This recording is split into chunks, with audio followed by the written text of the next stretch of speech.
freedom, man. That's what it's all about.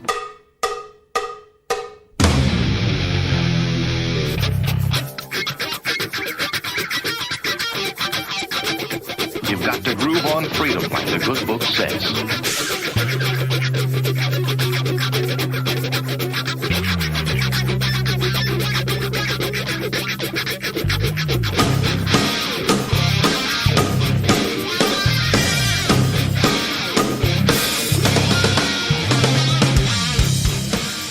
Welcome. You are listening to What on Earth is Happening. This show will discuss the topics of human consciousness, mind control, natural law, the occult, and all issues that affect the freedom of the people of Earth.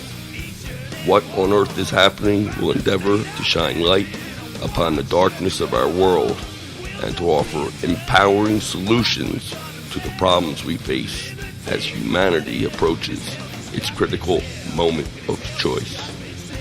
And now, here is your host, Mark Passio.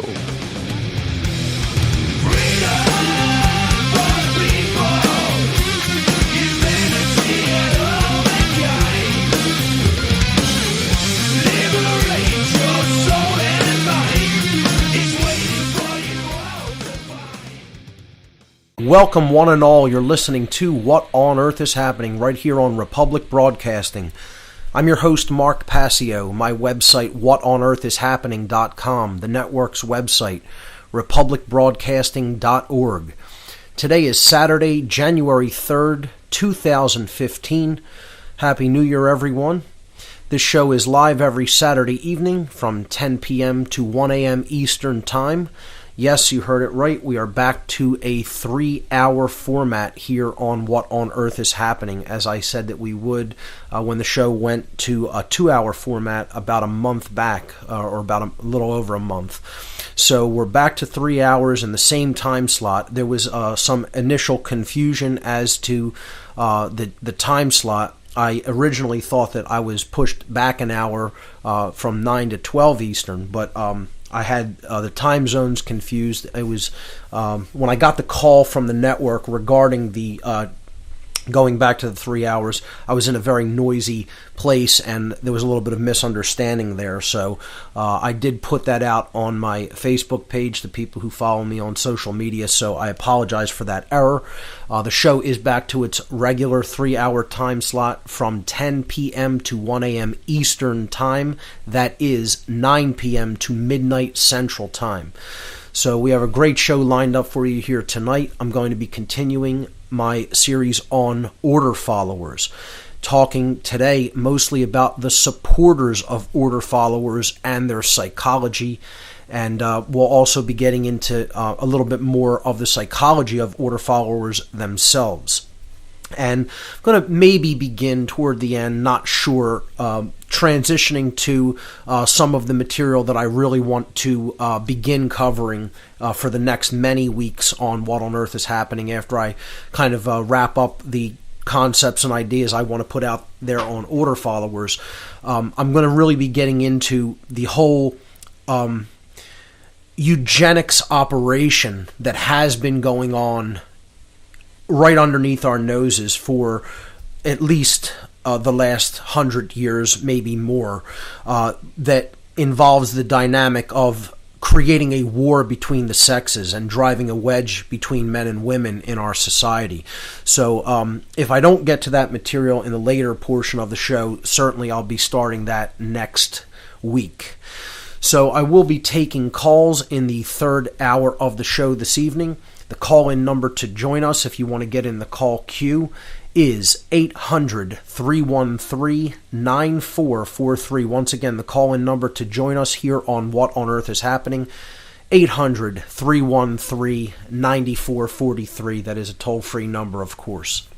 A couple of quick event announcements before we start the material for today. The Free Your Mind 3 conference, the biggest conference of its kind anywhere in 2015, April 10th, 11th, and 12th. That's Friday, Saturday, and Sunday, April 10th, 11th, and 12th, 2015, at the Sheraton Bucks County Hotel. The Sheraton Bucks County is at 400 North Oxford Valley Road in Langhorne, Pennsylvania, just outside the city limits of Philadelphia. The speakers lined up so far confirmed for the Free Your Mind 3 conference: Bob Tuscan, Clint Richardson, the Illuminated One, Curtis Davis, Dennis McKenna, Derek Brose, the New Jersey Weedman Ed Fortune, Frater X, Freeman, Fritz Springmeyer, Jay Parker, John Vibes, Josie the Outlaw Wales, Larkin Rose, just added to the Free Your Mind 3 lineup.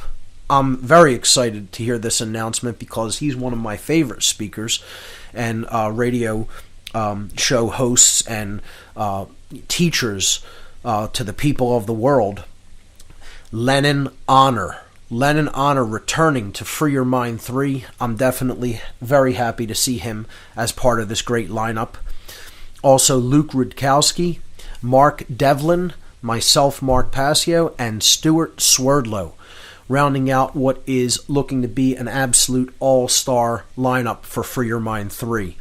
There will also be a panel discussion group at the Free Your Mind 3 conference and open mic sessions at the end of each night. There will also be a speaker meet and greet. For an all-weekend pass for the Free Your Mind 3 conference, only $150. If you enter coupon code 93 at checkout at the Free Your Mind Conference website when you order tickets for the all-weekend pass, coupon code 93, just the number 93, that's all, at checkout. And this is exclusive to What on Earth is Happening listeners. You will receive a $20 discount on the all-weekend pass, which will bring an all-weekend pass down to $130. This exclusive offer for my radio listeners will end this Sunday night at midnight Pacific time. So you have tonight and tomorrow to take advantage of that coupon code for a $20 discount on an all-weekend pass for the Free Your Mind 3 conference. And getting your tickets now is the best way to support this event because it helps to pay for the venue and for the speakers' travel and lodging expenses. Folks, I'm just highly encouraging anybody, don't worry about the schedule. The schedule is not made yet. The speakers have to be, the full lineup of speakers will have to be completely confirmed by the main organizers. And once that's done, then they'll make their speaker schedule. Hounding people for the speaker schedule is not going to get it out there any faster. This will have to be determined by the organizers, in their time. And quite frankly, it's just my take on this conference is if you support this event, and I know there are some people out there who have limited funds to spend, but I'm asking people to just buy the all-weekend pass.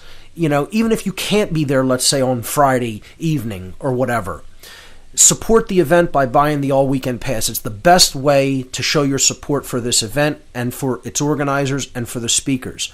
And it's the best way by getting your tickets in advance, an all-weekend pass in advance. You are helping to the organizers to pay for an event that is very expensive. Renting a high top caliber venue like the Sheraton Bucks County Hotel is very expensive. Bringing all of these speakers from all over the country, just think about the travel and lodging expenses to lodge them for the duration of the conference. Okay? This is not something that is pulled off easily. Organizing a conference is a gigantic task that largely goes thankless and unrewarded. So my appeal to people out there, if you want to support this event, get an all-weekend pass in advance. That's the best way you can help fund to support the goals of the Free Your Mind Conference. For more information on this phenomenal event coming up in April, visit the conference website at freeyourmindconference.com. So, when we come back from the break, I have one more quick event announcement, and then we'll jump into our topic for this evening. More on order followers and their psychology and the psychology of those who support them. You're listening to What on Earth is Happening. We'll be right back. Let's swim to the moon. Let's climb through the tide. And penetrate the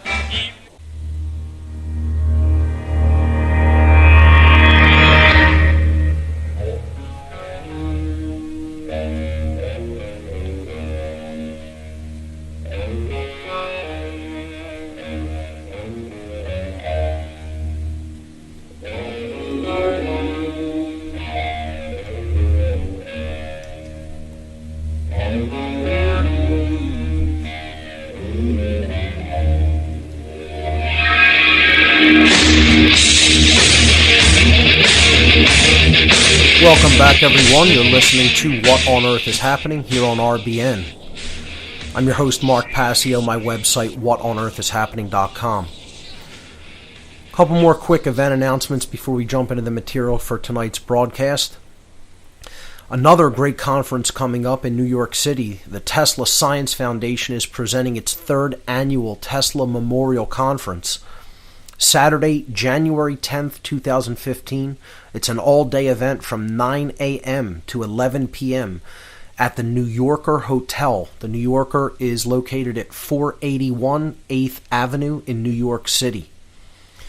The theme for this year's Tesla Memorial Conference is Let's Create the Tesla Curriculum. What information about Tesla do we think should be really being taught to young children? And the Tesla Science Foundation is trying to get information about Tesla into school curriculums, essentially. So that's going to be the theme of the conference for this year, bringing education regarding Tesla and what he tried to do for humanity to young people, which I think is an honorable effort. So for more information on this conference coming up really in only a few days, that's coming up next weekend, next Saturday. Visit the Tesla Science Foundation's website at teslasciencefoundation.org. There are still What on Earth is Happening promotional t-shirts available. People are really seeming to love these t-shirts. They're a great conversation starter.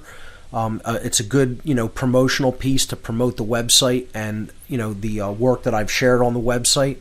So if you want to receive a What on Earth is Happening promotional t-shirt as a gift in return for a voluntary donation to help support my work, you can click on the left-hand side of the whatonearthishappening.com website. It's the first item under latest news, or if you just go to the news tab, it will be the first article on the news section of the site. And you can click the email link there to find out how to receive one. There's also a donation button on the left-hand side of my website, whatonearthishappening.com. If you feel that you've received value from the information I've shared on the website and on this radio show, please feel free to make a voluntary donation to help support my work so that I can continue it into the future. With that having been said, let's jump into what may or may not be the final in this series that I've been doing on order followers, depending on how it goes this evening. But what I want to talk about today is the psychology of the people who support order followers. And I guess I'll jump in here and talk a little bit about how people are apologists for order followers. And they want to excuse their behavior because they'll make the claim that order followers believe that they are doing quote-unquote good. And this is one of the biggest psychological mind states that exists out there in our culture, that somehow order followers are inherently or overall, in the aggregate sense, good people. It's just that they do things that are misguided because they believe that what they're doing is good and acceptable. And I tend to just completely refute that whole argument in general. I think a lot of these people really enjoy what they are doing. I think they're totally broken individuals with just completely damaged souls. who hate themselves and enjoy creating pain for other people. That's what a secondary psychopath behaves like. And, people making just complete excuses for these people is part of the whole Stockholm syndrome that this entire culture is under. We want to just say, oh, they're just good people. It's just a few of them, spoil the bunch. They're largely good, and then there's one bad apple in the bunch. You hear this argument continually, over and over and over, by people who are essentially what I would call Nazi apologists. And I want to talk a little bit about my use of this word, because, I get people who are trying to tell me I shouldn't use the word Nazi. I shouldn't talk about the Nazis. Well, first of all, nobody's going to tell me what I will or will not talk about, or should not be talking about on my own radio show. I'm going to talk about what I want to talk about, because I have freedom of speech. And if you don't like it, shut the radio off. Shut the internet page that you're listening to it on off. You don't have to listen to me, okay? You're certainly not going to influence anything I talk about here, because I have a very specific set of things I want to talk about, and I'm going to talk about them as I see fit, and I'm going to use the terminology that I see fit to use. So go on your own show and talk about what you want, and or don't talk about things that you don't want discussed. You do that when you have your own radio show. So I'm quite frankly just tired of the emails. It's bad enough that I have to sift through the nonsense that I get in my email box, because I do have to essentially, look for things that I do need to respond to. But, just if you're going to write to me and say moronic things like, somehow the Nazis were just good people, or that, Hitler was a wonderful man and he was completely misunderstood because you watch some moronic documentary that has its facts completely wrong and screwed up, and you want to buy into some nonsense about how the Nazis were humanitarians, well, go ahead and believe all that nonsense, and ignore actual facts and reality. And people want to say, oh, the term Nazi isn't these Nazi apologists for order followers want to say it's not a valid comparison. What's going on in today's culture through order followers somehow isn't an equivalent of what the Nazis were doing in Nazi Germany. Or you have these other complete idiots out there that want to say just a number is what they want to argue about. How many people were murdered by the Nazis, or how many Jews were killed by the Nazis. I've said from day one, who cares? It doesn't make a difference whether the number is 1 or 100 million. Does not make the slightest bit of difference. The bottom line is you're talking about a culture that put authority on a pedestal and worshipped it as a god. Bottom line. All based in total authoritarianism. All based in collectivism. All based in socialism and fascism. And people can't see how these are the same forms of control with a different uniform on. Because they're brainwashed. They're brainwashed by their culture. They're brainwashed by their racism. They're brainwashed by the things that they've been lied to about. And then people want to say, I don't know what I'm talking about when it comes to this dynamic. I mean, give me a break.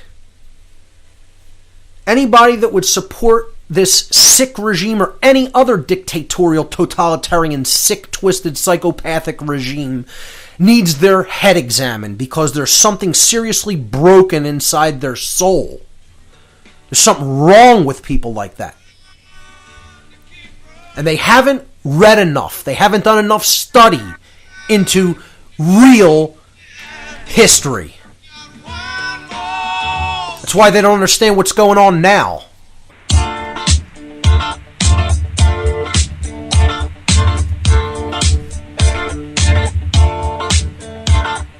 We don't need no education.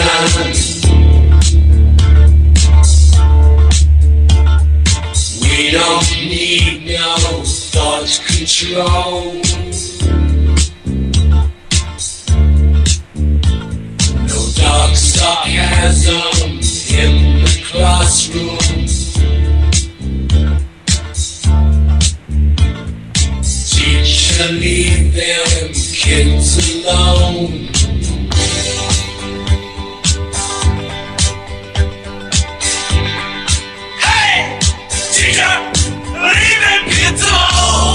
Welcome back, everyone. You're listening to What on Earth is Happening. I'm your host, Mark Passio.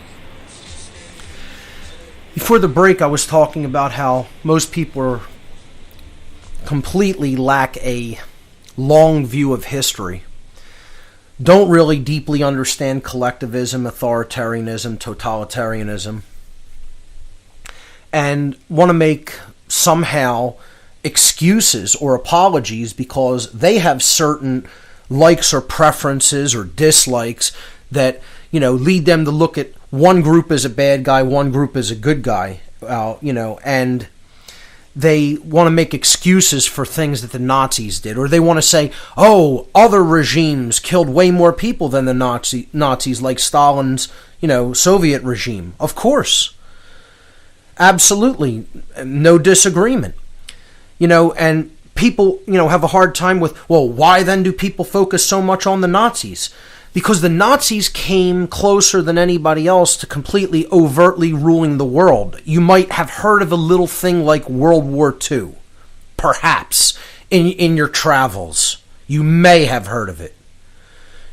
So this is why they are considered the poster children for totalitarian authoritarianism. They devastated practically the entire continent of Europe. And what was it, a manipulated war? Of course. Of course it was a manipulated war by international banksters. And the Nazi dog got off their chain.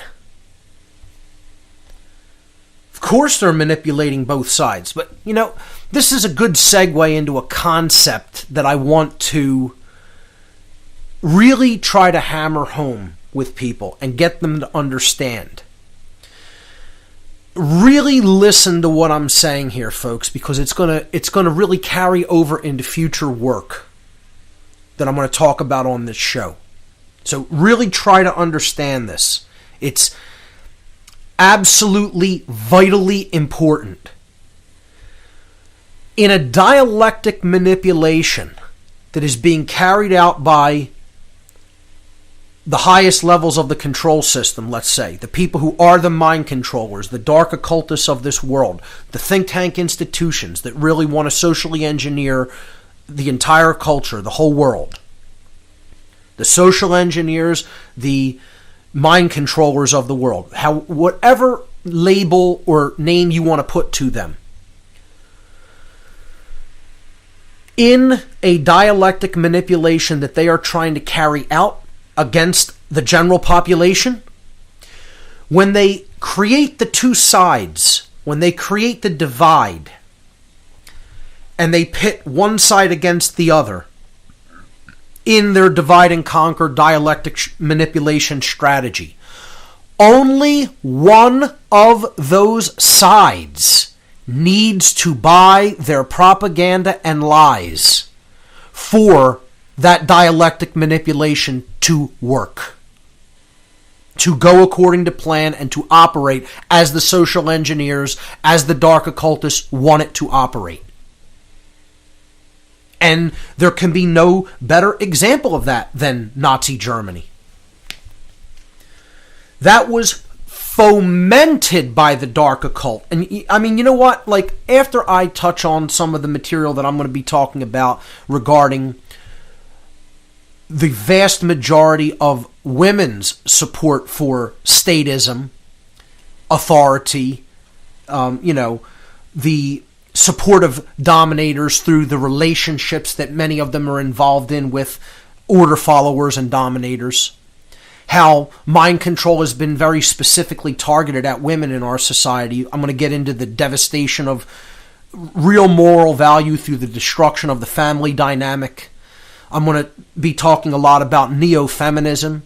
I'm going to be talking about the new form, or what I'm calling neo-feminism, as a eugenics operation.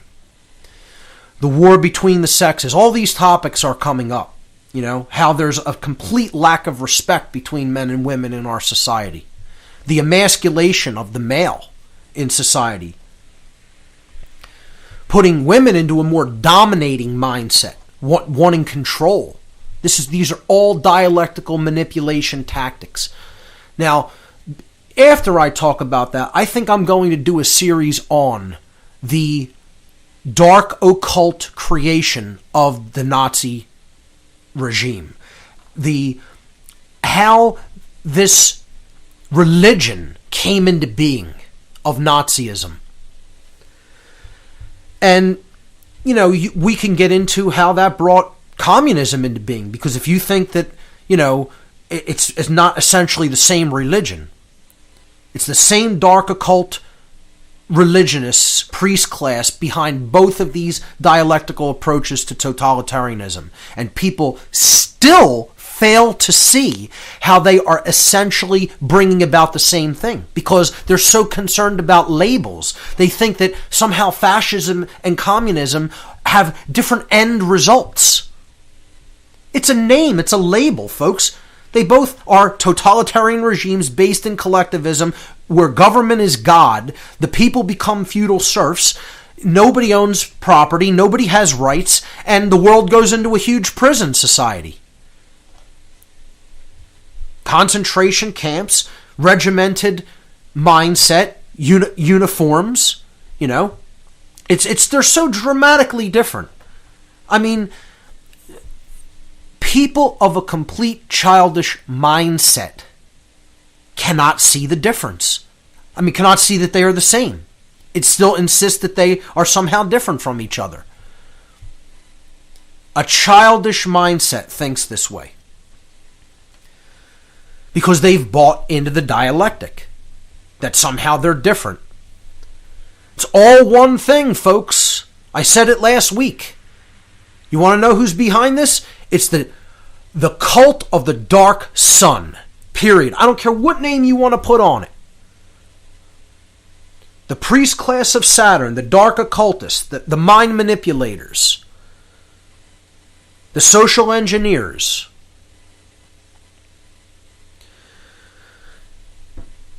This is a dark solar cult that is running the entire show.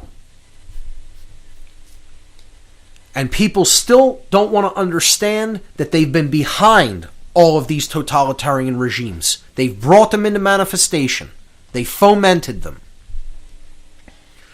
So maybe I'll do a series on that. I think I really should, and cover a lot of the connections, because then you'll see the crossover of the connections between different social engineers and behaviorists, and how a lot of these dark occultists brought some of the organizations that eventually paved way to the NSDAP, the National Socialist German Workers' Party in Germany, that was the Nazi Party. And people still don't think that these people are alive and well here in the United States. I said it again the last few weeks. The Nazis and the communists shook hands behind the scenes. They said, we can't really defeat America militarily, so we have to break them down morally. We have to go in their institutions, and we have to work through cultural deterioration. And they have done a masterful job. A masterful job. It is a grand chess strategy that they have played off against the people of this country, and really of the whole world. And so few people can see how they've done it, especially regarding the war between the sexes. It's a difficult thing for people to even see, because they're so ensnared and entrenched in the roles, the whole ego identification, the gender roles that they're in, that were created for them. Created for them. And once again, I'm not saying that there isn't such a thing as a real man, real masculinity, a real woman, real femininity. And there's nothing wrong with either of those dynamics. What they have done is created the artificial man, the artificial woman, the artificial being that is wed to the state, that is wed to the concept of authority, that is wed to collectivism.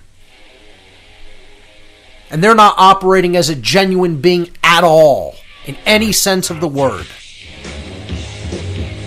On the other side, I'm going to go back into the psychology of order followers and the people who continue to support them. These people with Stockholm Syndrome. You're listening to What on Earth is Happening. We'll be right back.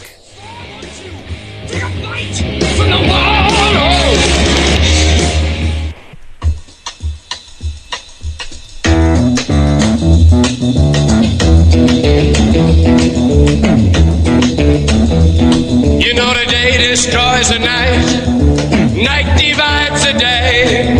Try to run, try to hide, break on through to the other side, break on through to the other side, break on through to the other side, yeah. Welcome back, everyone. You're listening to What on Earth is Happening. I'm your host, Mark Passio, my website, whatonearthishappening.com. Before the break, I was talking about a very important concept, that only one side of a dialectic manipulation that is set forward by the mind controllers of this world, by the social engineers, only one side of that dialectical divide needs to buy the propaganda and the lies in order for the dialectic to work, in order for that dialectical manipulation to work. And I'll just give a couple of examples. World War II is a perfect example. Okay, you can look into the manipulation of both sides. You know, how that was funded by the same people, the same international bankers. Just look at Chamberlain's policy of appeasement to Hitler and the Nazis regarding Czechoslovakia, and how he just basically did nothing while they rolled into another area of Europe. They clearly were being given orders to allow this to happen and build up. But my point here is if you have one group of people buying into the total authoritarian and totalitarian mindset, okay, what are you supposed to do? What are the rest of the people of the world? What was the proper response? To say, oh boy, look, this is all just a big manipulation, while tanks are rolling into their country. Oh, we understand they're just mind controlled, and they all bought the dialectic on this side. So what are you supposed to do? Throw your hands up in the air and say, well, we all understand it's a big manipulation game, while you're being steamrolled. This is a perfect mirror of a modern example. We are living today with a standing army amongst us. Something that the founders of this country continuously warned us not to allow to happen. But no, we don't want to think that they knew anything. These weren't intelligent people, that we should have listened to their advice, And now we have a standing army in the form of police living amongst us in every city in the United States. They constitute a standing army. Whether anybody understands that or not is irrelevant. And most people don't understand that that's what modern militarized police constitute. They constitute a standing army living among the population, which is the one thing that almost every founding father of this nation said, do not ever allow that to occur in your midst. And that's exactly what we allowed to occur. People are all the statists out there, all the arguers for the state are so worried about what happens if we get in an anarchical environment. What happens if we get attacked by a standing army outside of our borders? Well, hey, newsflash, there's a standing army inside your borders right now. How about worrying about that situation? How about we take on that situation first? So, hey, the dialectic has already worked on one side. The police have bought that the people are their enemy. They've been trained that way for decades and decades. Bought into the order following is a virtue. And their cult culture. Their cult culture. The people who are part of the police forces and their family members are members of a cult culture. They're themselves, the order followers themselves are a member of a cult. And then the surrounding culture that surrounds that cult. All the people who support them, for whatever reasons they support them for. They believe they're doing the right thing. They want they want to receive the security or the protection that they're going to somehow receive. What, by giving up all your rights and letting people run roughshod over your natural rights as a human being? Now, all of these order followers, supporters want to abdicate their personal responsibility to defend themselves. You know, you'll hear this from minarchists and other forms of statists. Well, what are people supposed to do? Be constantly on guard regarding their freedom and constantly having to defend themselves? Yes! That's exactly what people need to do. It's been said time and time again, eternal vigilance is the price of freedom. And I would say you need to be on your guard to be able to defend your rights at all times and places, otherwise they're meaningless. And essentially you don't have any. And that's the truth that no one wants to hear, because they want to think that it's somehow not a completely horrific idea and a flawed fundamental axiom to say, I want to give my right to defend myself over to somebody else. And they're the people who are appointed to do it. You know what? Again, maybe in the ancient past when there were no, projectile weapons that could be fired from a human hand, were men essentially in the position where they had to take on that role because they were the traditional protectors of the family unit, especially when it came to females, because let's face it, men are the physically stronger of the two sexes, just by muscle mass and muscle strength and body frame alone. Once the era of technology came in and projectile weapons were invented, it's everyone's individual responsibility to defend themselves and defend their rights.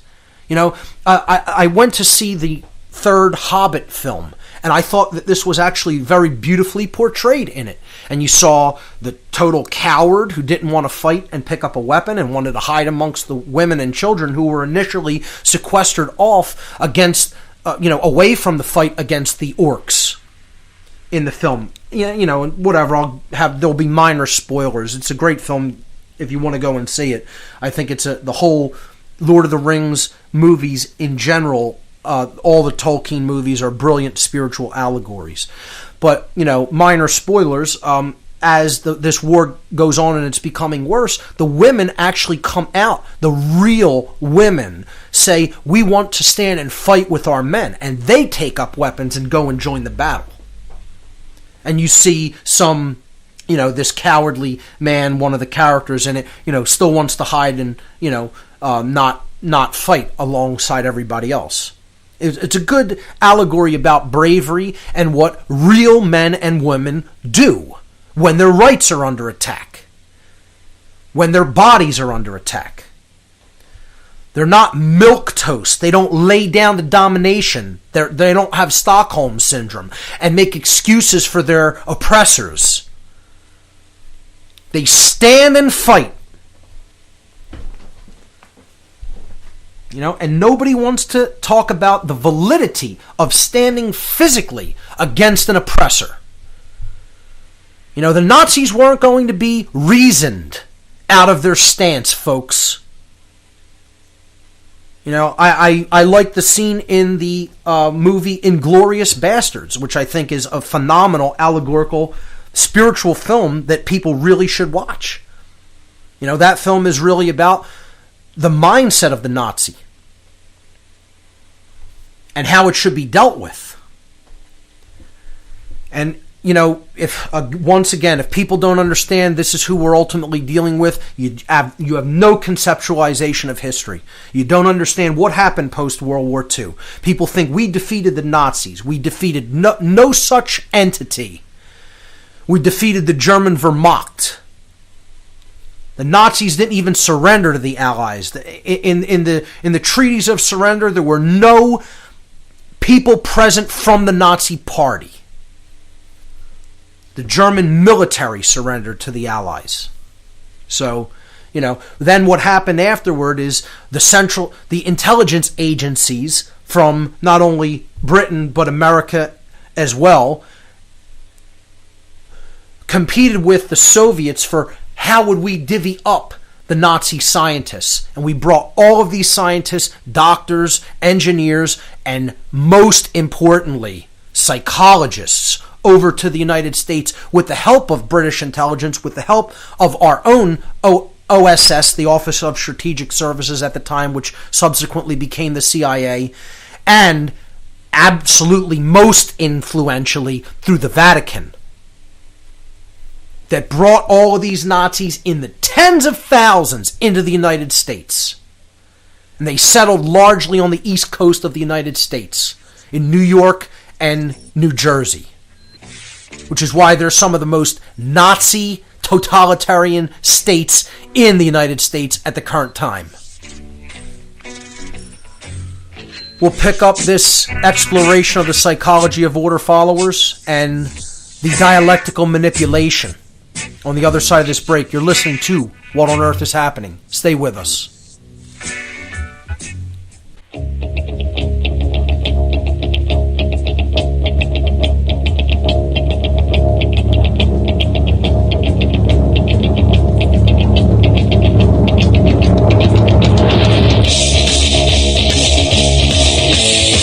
Welcome back, everyone. You're listening to What on Earth is Happening here on RBN.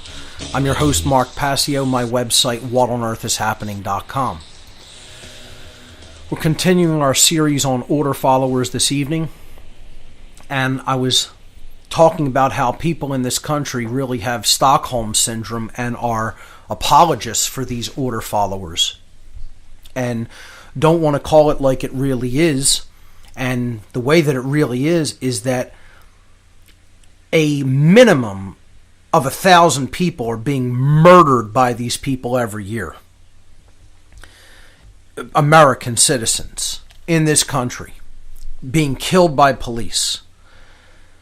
And people still think that this is somehow acceptable and not a sign that what they are trying to do is condition the people that police have absolutely free reign to do what they want and that their orders must be obeyed.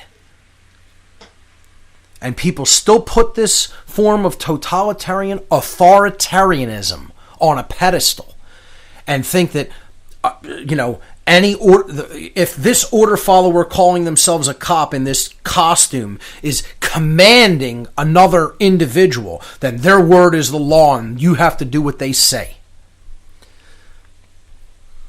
I mean, it's such slave think. It's pathetic. It's pathetic slave think.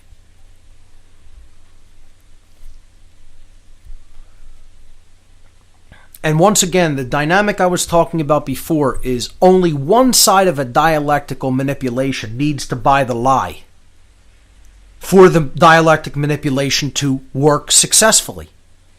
And the social engineers, the mind controllers, the dark occultists understand this dynamic perfectly well and are using it to great advantage in all of their workings in society.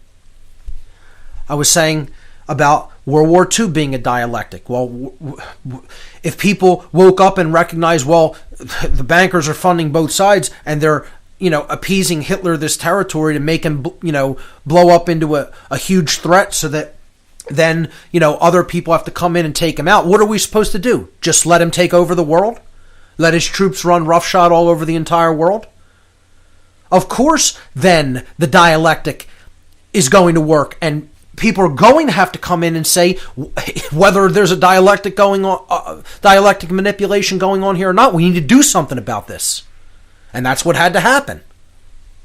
Same thing with the police today. What are we supposed to do? As modern Nazis are advancing on us and taking our rights and constitute a standing army amongst this country, what are we supposed to say? Oh, they're just manipulated. We don't need to take any action or do anything about this situation. Oh, just stand back and observe and watch and just say, oh, isn't it sad that they're so mind controlled? they're going to push the dialectic until there is a blowback. And it's going to be like a bomb going off, folks. I mean, if you don't understand that, we're well on our way to civil war in this country, you're not paying attention at all. At all.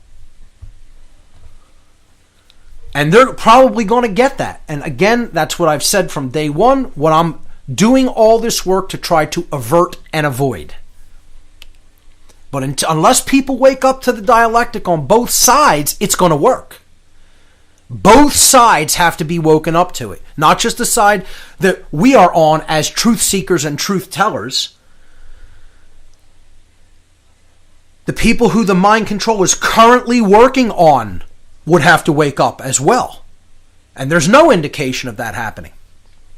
No indication of it happening at all. It would be happening, people say, what would be your criterion? My criterion, and I've said it over and over again, when so few people want to become cops or soldiers that what we consider the mainstream media today would have to go on the airwaves and say we cannot find people to fill these institutions. The institutions themselves are crumbling because no one wants to do these jobs. That's when I'll say there's an awakening happening in humanity. And not a minute until. So you want to think about how far away from that we are? That's the criteria for a real global awakening, right there. And we're not even remotely close to it, folks. Hate to burst your bubble. But I'm not here to be like some of these other people who say the white hats are all here to rescue us and the Andromedans have our back too. Well, they're getting ready to make the mass arrests any minute now. I mean, please. These social engineers are firmly in control because they have people's minds. There's no indication that that's changing on a global scale. All they need to do is keep pushing the dialectic on one side, on the people whose minds they already firmly have. Until they're out of the mind control, the dialectic will work. Because what do you think the American public's going to do as this gets worse and worse? You think they're just going to keep standing back and taking it? At some point, it's going to blow up. And I understand that's what they want, so that they could, quote-unquote, declare martial law. But guess what? That'll blow up itself, and people aren't going to just sit back and take that. The point is, you sit back and do nothing, these people take everything. It doesn't make a difference whether you know they're being manipulated. Action's going to be required to either get them out of that mental manipulation or failing that to physically deal with them. And no one wants to hear that because both of those things are extremely hard things to do, are going to be extremely hard things to do. The best case scenario would be people join the great work and actually get these people out of the mind control that they're under. But that's extraordinarily hard work that involves people dealing with the truth and dealing with personal introspection, which most people don't want any part of because they're children. They're emotional, psychological, and mental children. Just let's look at the psychology of an order follower for a few moments. Where does this desire to even become an order follower come from? They want approval.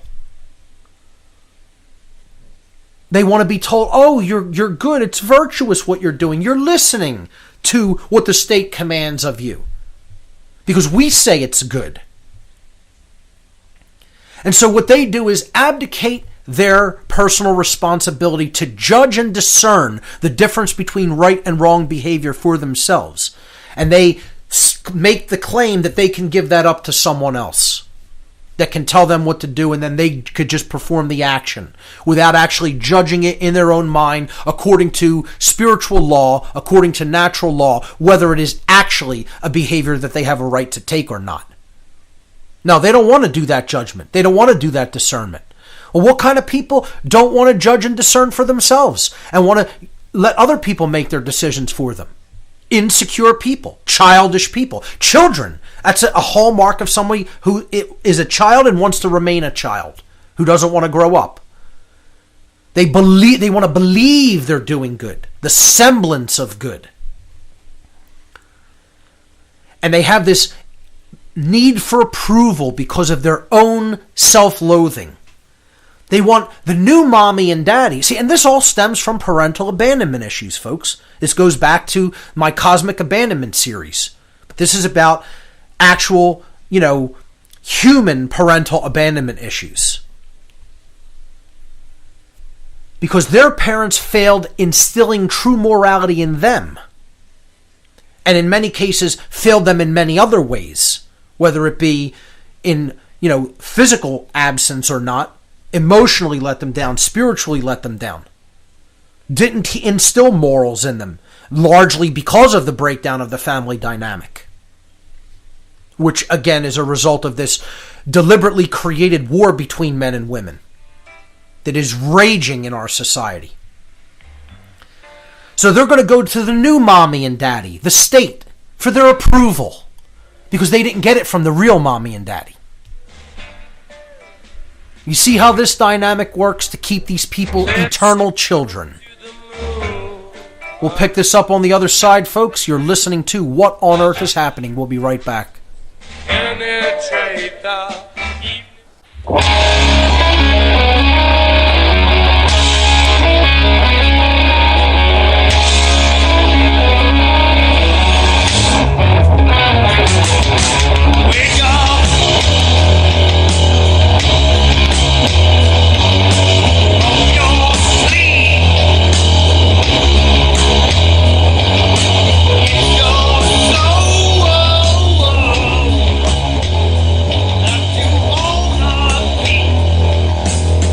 Welcome back, everyone. You're listening to What on Earth is Happening here on RBN.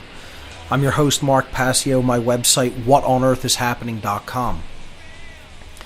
I was talking about parental abandonment issues within order followers. They have this incessant need for approval from others.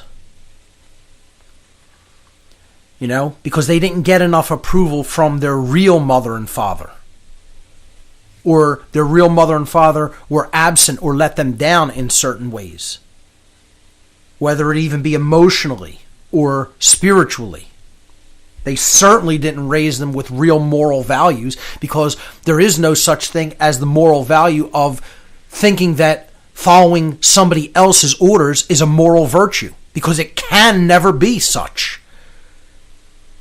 So many people in America buy into this religion, this nonsense religion, that following somebody else's orders, obedience, is a virtue? I mean, give me a break. It's the exact antithesis of that. It's the diametrically opposed polar opposite of virtue or morality. Because conscience is the knowledge of the definitive difference between right and wrong behavior. And exercising conscience, which is the hallmark of a moral being, means you are going to act upon that knowledge and choose willfully the right action over the wrong action once you know the difference. Following orders is the exact opposite of that. It's saying, I don't care about knowledge. I don't care what the difference between right and wrong is. They're telling me to do it. They're offering me this to do it, and I'm going to do it. The exact opposite of virtue. Completely logically proven right there. What about the supporters of order followers? How about their parental abandonment issues? As people engaged in this Stockholm Syndrome dynamic. They believe that they're going to receive security or protection in this so-called exchange, of we'll do what the order follower says and we'll get protection. I mean, you don't think that comes from parental abandonment issues? They're substituting the feeling that they never got from mommy and daddy, security or protection, and handing that off to the state. People never think about how this dynamic works.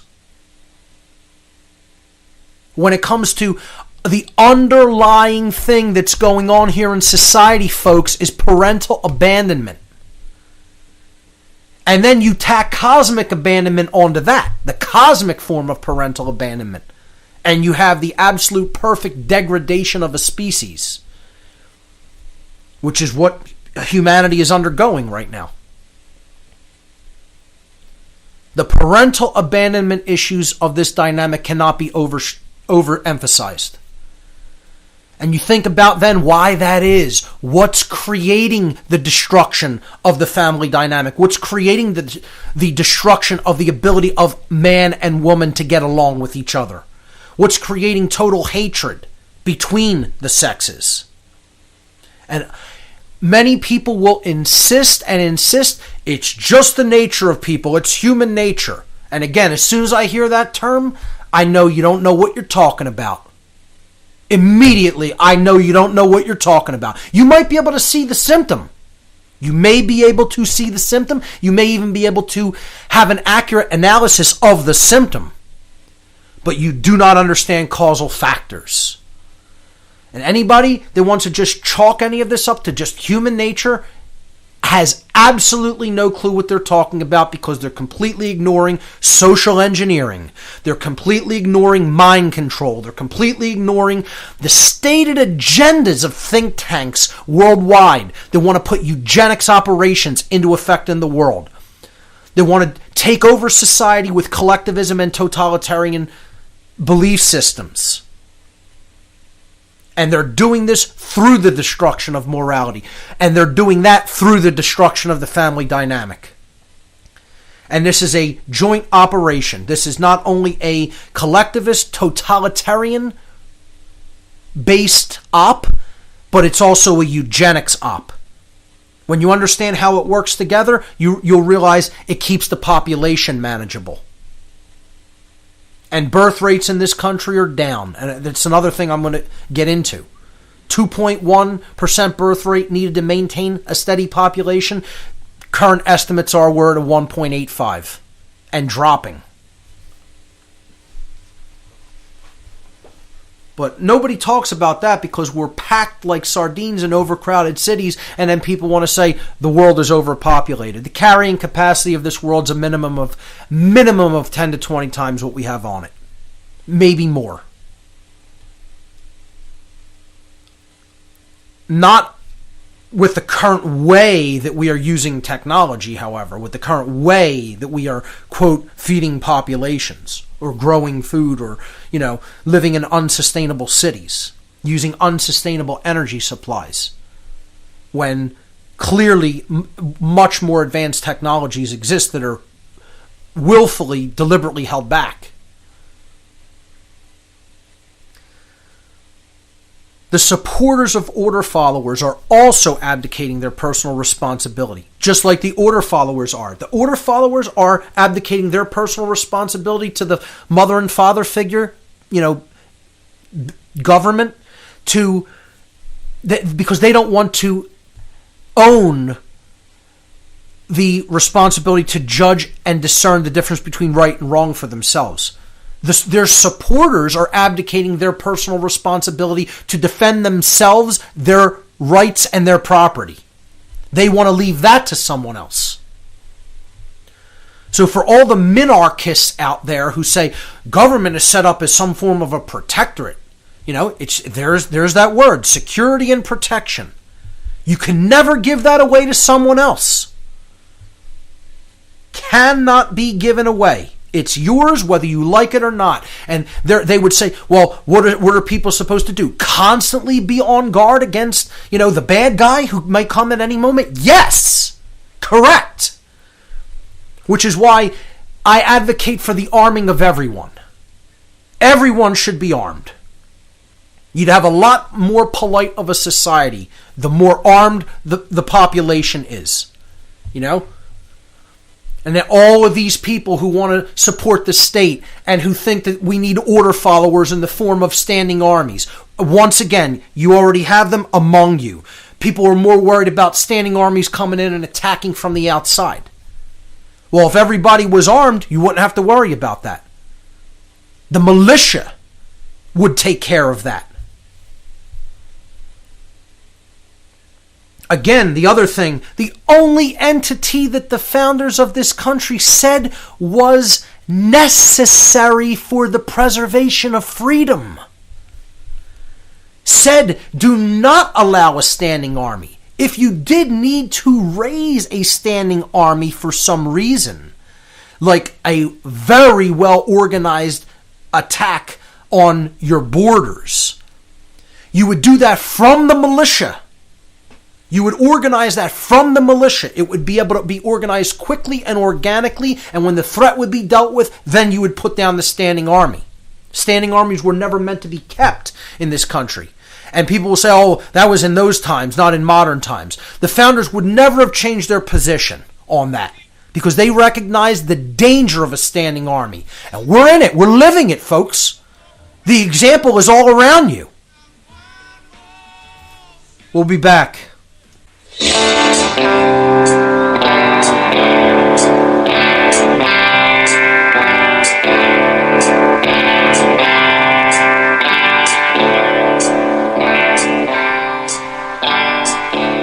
There's a code of silence that we don't dare speak. There's a wall between us and a river so deep. We keep pretending that there's nothing wrong. There's a code of silence and it can't go on. Welcome back, everyone. You're listening to What on Earth is Happening. I'm your host, Mark Passio. My website, whatonearthishappening.com. When are people going to wake up and understand that there is no such thing as giving up your personal responsibility to someone else to either discern the difference between right and wrong behavior, or to defend yourself when someone who doesn't care about the difference between right and wrong behavior decides that they're going to violate your rights and freedom? That responsibility always belongs to you and you alone. And again, it's the sacred feminine and the sacred masculine combined. The personal responsibility to judge and discern the difference between right and wrong behavior is the sacred feminine dynamic of the non-aggression principle, of coming to an understanding, a deep knowledge of the non-aggression principle, which I call the sacred feminine principle. And owning the personal responsibility to be responsible for your own protection, your own self-defense, is the sacred masculine dynamic. But this is what people have been divided, and ruled as a result of not understanding. You have certain people, the order followers, on one side of the dynamic, on one side of the dialectic. They want to abdicate that responsibility to discern and judge for themselves. And then you have the people on the other side of the dialectic, the supporters of order followers, the supporters of authority, and, believers that somehow order following is some sort of a virtue. They want to abdicate that personal responsibility to defend themselves and their rights. And I would make the claim that deep down inside, this comes from deep-seated psychological parental abandonment issues being experienced by people on both sides of that dynamic. Clearly, the order followers are seeking approval that was lacking in their parental, quote, upbringing. And I wrap it in quotes because they weren't raised, they weren't brought up, they're still morally dead. And all the people on the other side of the equation are acting as little children who want to be protected, who want to be, have the strong father figure, big daddy government, take care of them, keep them safe. When it isn't, anybody else's responsibility but themselves to keep themselves safe. People don't like to be told that they're on their own. And when they screw up a situation, they created it and they're going to have to deal with it. No one is coming to rescue us, folks. There are no white hats out there. You are the person who is going to have to do something. Nobody's stepping in and going to pick us up by our bootstraps and be responsible for us. It is not going to happen that way. Get over it. See, that's how you know I'm not one of these people that's just trying to somehow exploit other people's confidence. You know, that's all a lot of these other so-called researchers want to do. They want to build a big audience by telling people what they want to hear, instead of telling them the harsh, cold reality, the harsh, cold truth. And the harsh, cold truth is, more people want the dynamic of the world the way it is than want it to change. Because if more people wanted it to change, it would change. We are not at that tipping point. We are not at that point of change. Not yet. Not even close to it. And that's what I'm trying to get people to clearly see. What our work is to do. The great work is so far beyond where most anybody conceives of it. It's so much more difficult, vastly difficult than anybody even has a conceptualization of. Hardly anyone. People are stuck in this new age crap dynamic of it only takes a little bit of people to create a mass change. Wrong. Wrong. Incorrect. It's a lie. It's all about numbers. It's 100% about numbers, folks. That's why it's called a tipping point. In a chemical reaction, you would need to add a certain amount. That's why it's called a quantum shift. The word quantum in Latin means an amount. You want that balance to tip the other way? Well, then a certain amount of force is going to be required. And that means a certain amount of people are going to have to change how they think. And I would say the minimum you're ever going to get that done with is half. And if anybody thinks we're anywhere close of 50% of the people of this world being fully enlightened, you really have psychological issues. Because if you could look out at the world and say half the people are enlightened, I mean, there's something seriously wrong with your perception. I don't know what planet you're living on, but it certainly isn't Earth in the year 2015.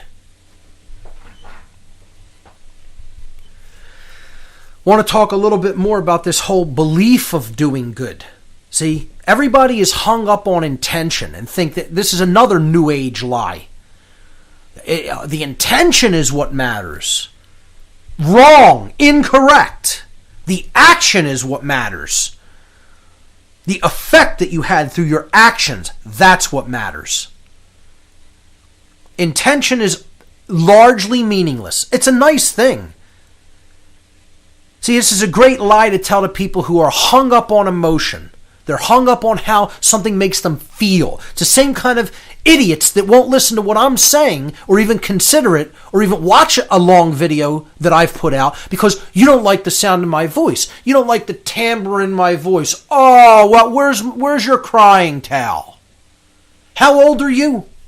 That's my answer to people like that. How old are you? Are you an adult? You know, clearly you may be an adult in physical age, but you're a child emotionally and mentally. Again, probably stemming from parental abandonment issues. And once again, hey, I have these issues too. I talked about them openly on the air. There's a difference between having something and dealing with it. Confronting it. Because you recognized it. And you recognized it as something that was making you something less than you could be. Holding you back. That's what I had to recognize my parental abandonment issues as, and then confront them, deal with them, and say, now how am I going to move on with my life? And what am I going to do with my time and my life? How am I going to make an impact? No, most people are content to sit on the sidelines and pick apart other people's work. But they have nothing to show for themselves. You know, constantly I put people's names that I get emails, nitpicking emails or confrontational emails, and you know where their work is? In the toilet bowl. Non-existent. A big goose egg. Because they're cowards. Cowards. They wouldn't dare put their name on something. They're fearful little boys and girls who are total cowards.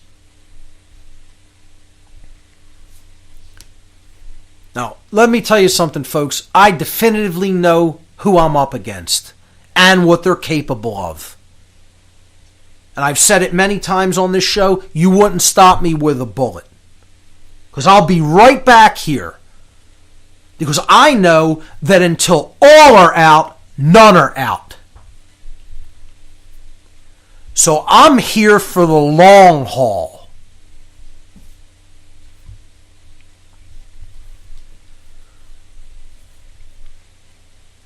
So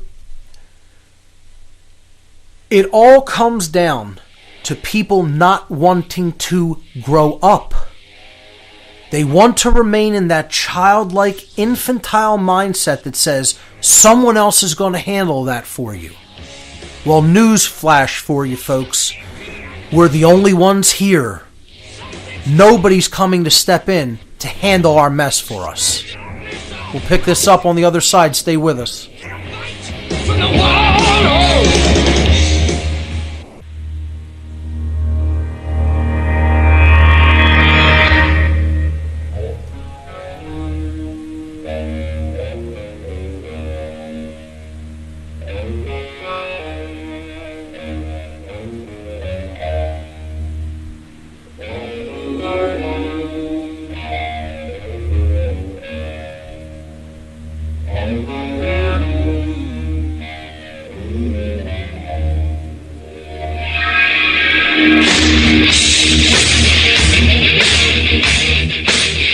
Welcome back, everyone. You're listening to What on Earth is Happening here on Republic Broadcasting. I'm your host, Mark Passio. My website, whatonearthishappening.com. Before the break, I was talking about how there's no one else here who's going to help us out of this situation, folks. I mean, if you believe that, I think you're extraordinarily naive. Other intelligences, other species, while they may exist out there in the universe, are not going to want to do our work for us. Then they'd be responsible for us.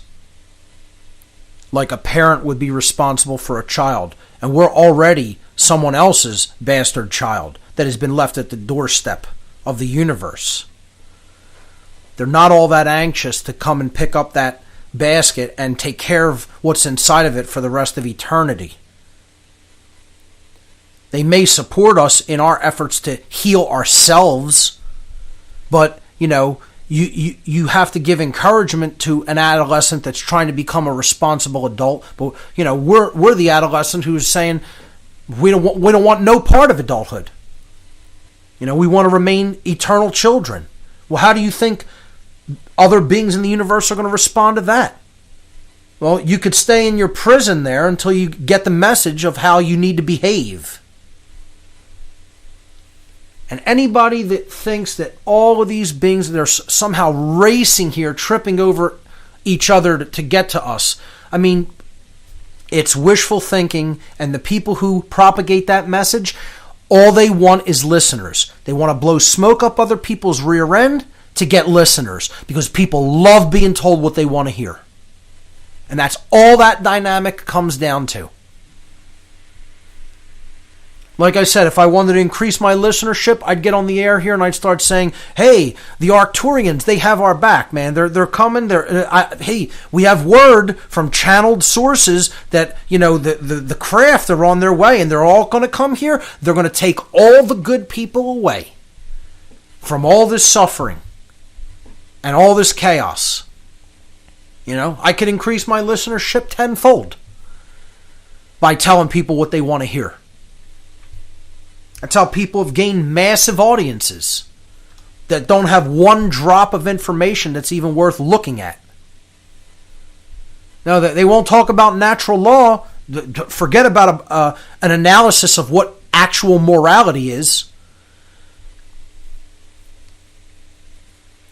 Break down different actual occult ideologies, philosophies, symbols, help people to understand how they're really being manipulated. No, it's just all good vibes, That's all. It's all just making people feel good. Well, you won't come to this radio show or to my website to feel good, ladies and gentlemen. It's about learning. It's about knowledge. It's about right action. It's about getting out of your ego-identified, mind-controlled state. And they're all the different religions that hold you back, whether they're cultural religion, whether it's the religion of authority, the religion of money, the religion of scientism, the religion of the New Age movement. All things that just totally hold us back from our real potential as a species.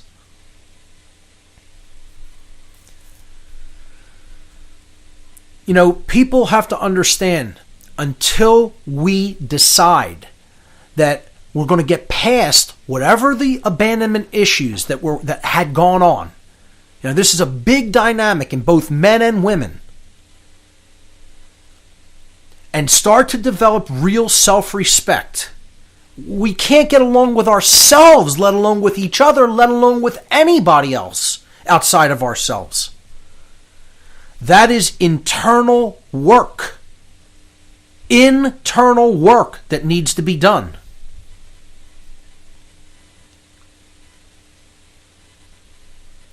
And hardly anybody wants to do that work. They want to pass on the buck. They want to pass the responsibility to somebody else. And they keep wanting to make excuses and then get all objectionable about me bringing up an example of the Nazis as what these people emulate and what they have become. I mean, if you can't look at the historical parallels of what the Nazis did and what American troops and police, soldiers and police are doing in modern times, you're blind. There is nothing else that can be said about it except you can't see that 2 + 2 = 4. It's pure blindness through wanting to believe what you want to believe and not looking at the facts. I mean, the historical examples abound. From how they completely infiltrated the culture of their society, through how they worked through these think tanks and these dark occult organizations, to how they took people's rights, how they took people's weapons, the confiscation that they want to try to put through in the United States, the constant infringement on gun rights and gun laws, constant infringement by making gun laws, which is expressly prohibited by what was supposed to be a limiter on government in the form of the Constitution. We refuse to heed the profound wisdom of the founders of this country. We didn't want to take on our personal responsibility of self-defense through the militia, which means military strength present everywhere is what the actual term that militia comes from in Latin means. Militium vulgarum means full military strength present everywhere, which the founders repeatedly said is It is constituted by the people themselves. It's not an agency of government. The people make up the militia. When they were asked, they repeatedly gave the same answer to that question and clearly stated it in their writings. And they said it was the only thing that was necessary for the preservation of freedom, the state of freedom to be preserved. And people completely ignored that, which is why I need to do more on the Second Amendment as well. Again, not that I'm a constitutionalist or a minarchist or a believer in representative government, because I'm not. I'm a complete anarchist.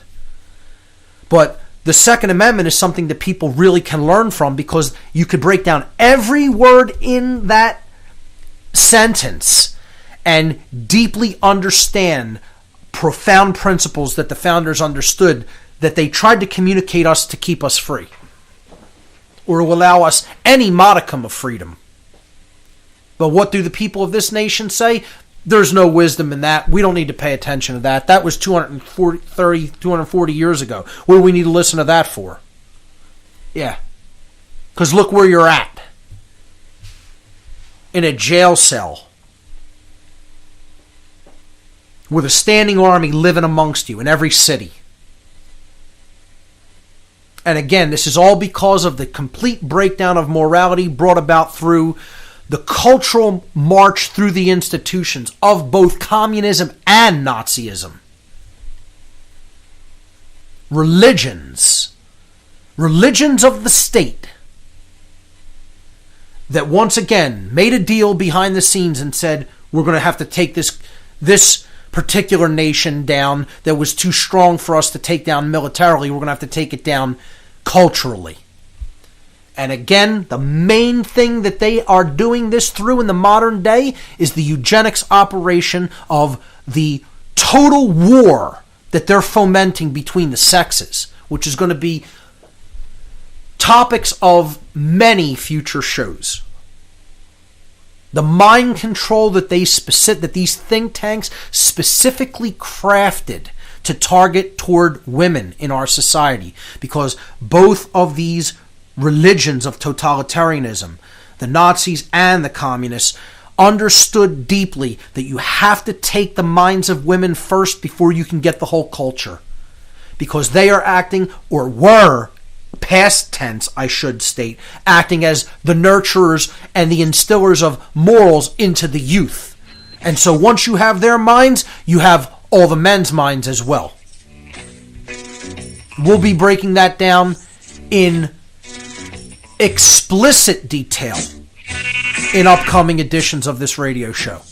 Your call's coming up in the third hour, ladies and gentlemen. Stay with us.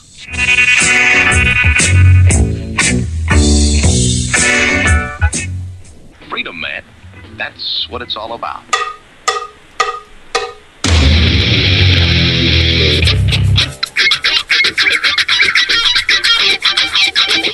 You've got to groove on freedom, like the good book says.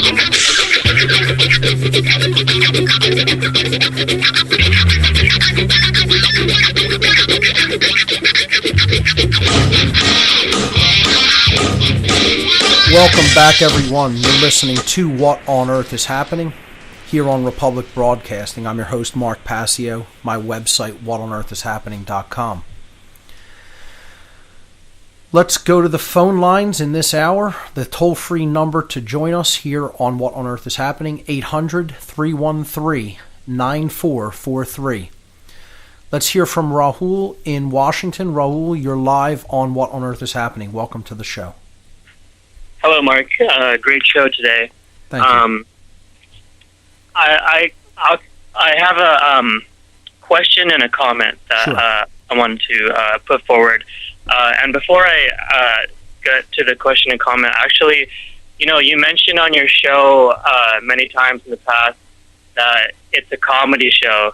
And for someone who knows what's going on, it really is like comedy gold. Like, I find myself laughing, even though it's really serious. Yep, I know what you mean.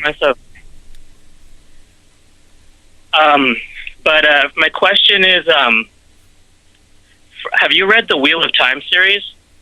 I have not. Who's the author? The author is a man named Robert Jordan. Okay. And it's kind of like a cult classic. And for someone like yourself, I would highly recommend checking it out because it's like a spiritual allegory. And the author, Robert Jordan, was a Freemason. Interesting. So the book is it's just completely filled with symbolism, and I really don't want to give away too much.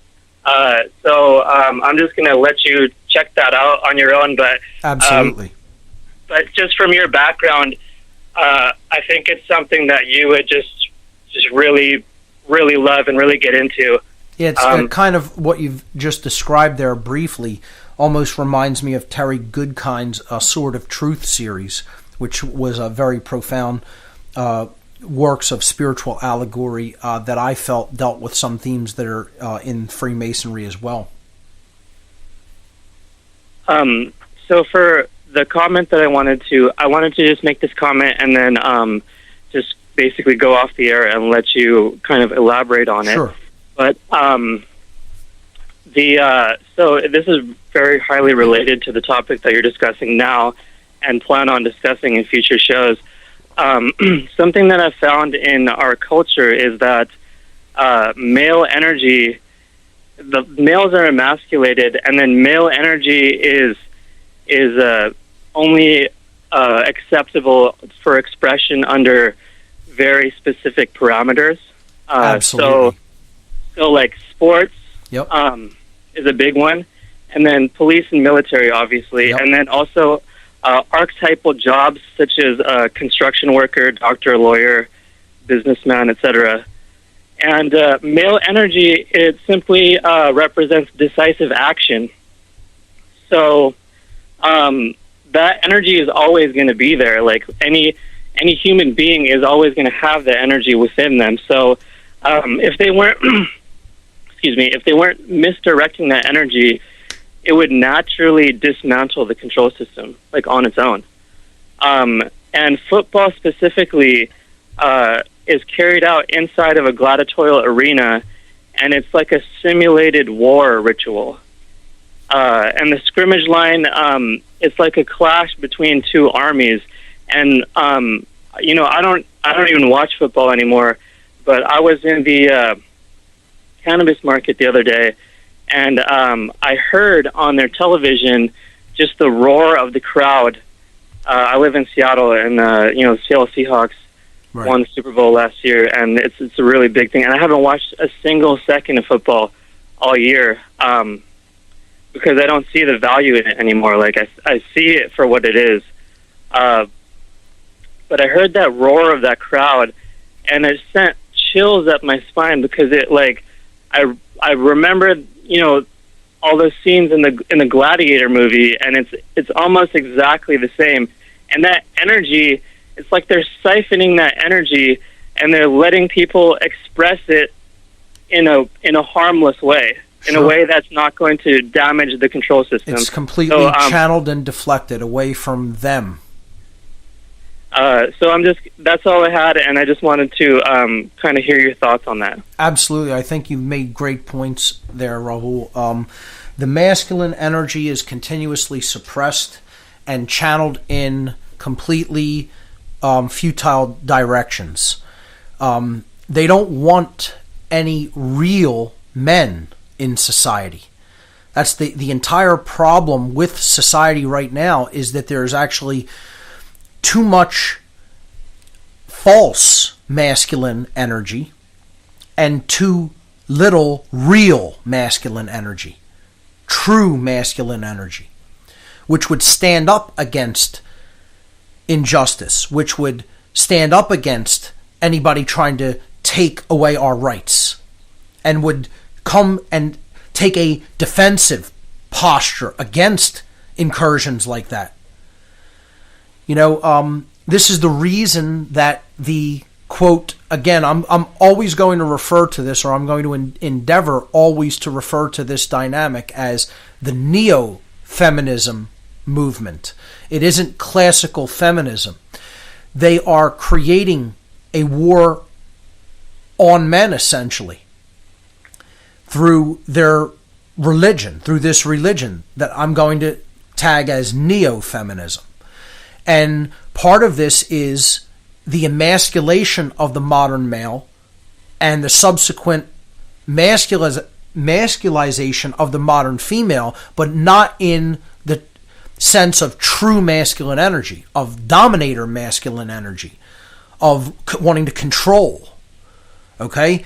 And you see this happening in society. And the reason that this is done is you have to look at, I'll probably make some slides regarding this or a chart to illustrate it visually. You have to imagine real masculine energy on one side, real feminine energy on the other side.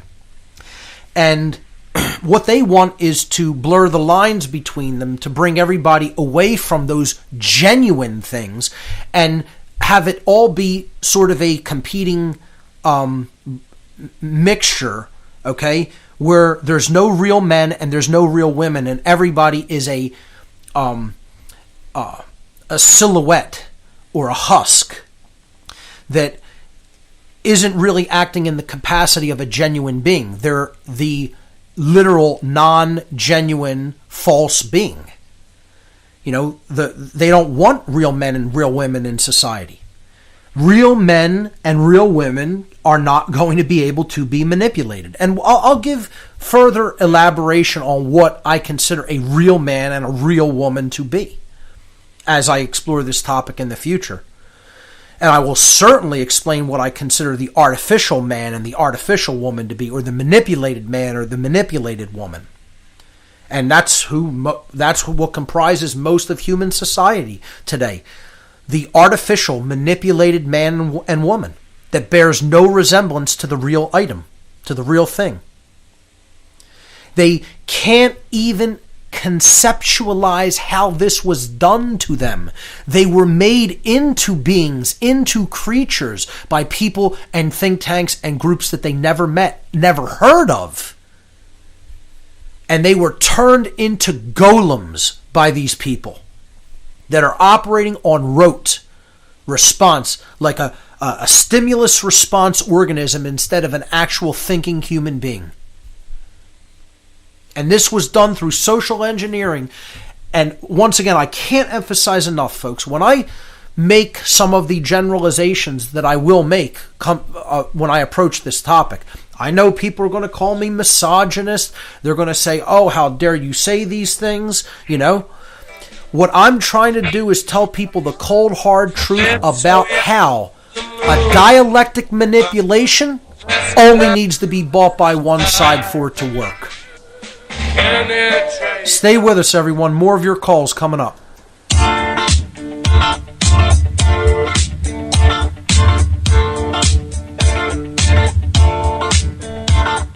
We don't need no education.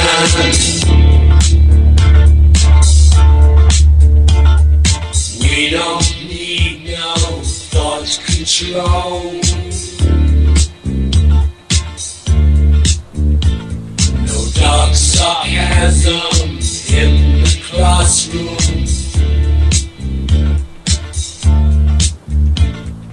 Teacher, leave them kids alone.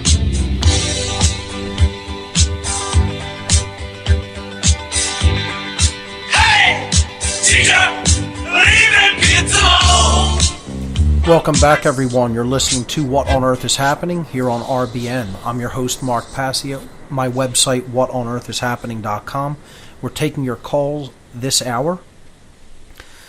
Final hour of the show for tonight's broadcast. The call-in number, 800-313-9443. I want to thank Rahul for his call and great points that he brought up. Let's hear from Zadani, I hope I'm pronouncing that right, in Connecticut. Welcome to the show. Hi, Mark. How are you doing? I'm doing well. Did I get the pronunciation of your name right? Zadani, yeah, sure. Great. want to pick back up, if I could, with the little piece I didn't get to finish on last week and tie it into some of what you're talking about now with the UFO issue. Sure.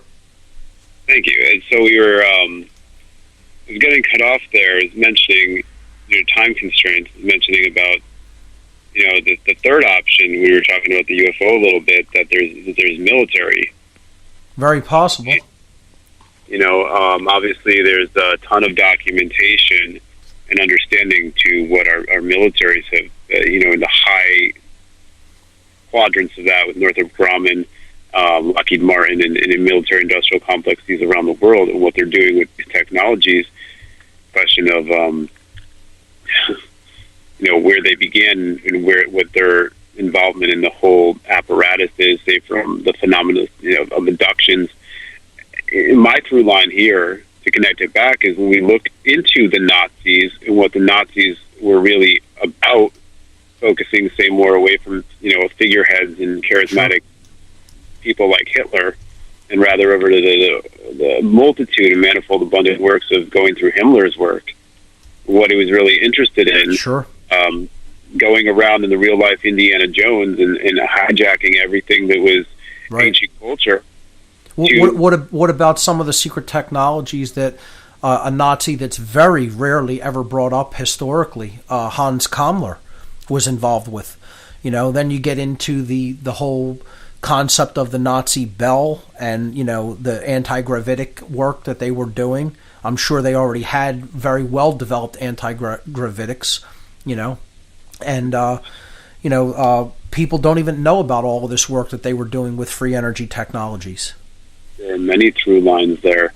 As soon as we touch the order of the bell, then you go back into the deeper elements, as you've mentioned, and so many great researchers talk about with the Thule Society and what it relates to back in ancient society. You could take that work into those things, understand the connections, and say the actual clarified Bush line, the Bushes who are actually clearly at the root Roosevelt's, but Prescott Bush himself as a sheriff was involved with Nikola Tesla, and the entire work of Nikola Tesla's work was being exploited by Scherf into these German circles. I mean, there's an abundance. No question. Tesla was in bed with a den of vipers. He woke up to it, I believe, a little bit later on, but it was already too late. He had accepted funding from, these international banksters, and, then they crushed his work once they realized that he had a different intention that they did.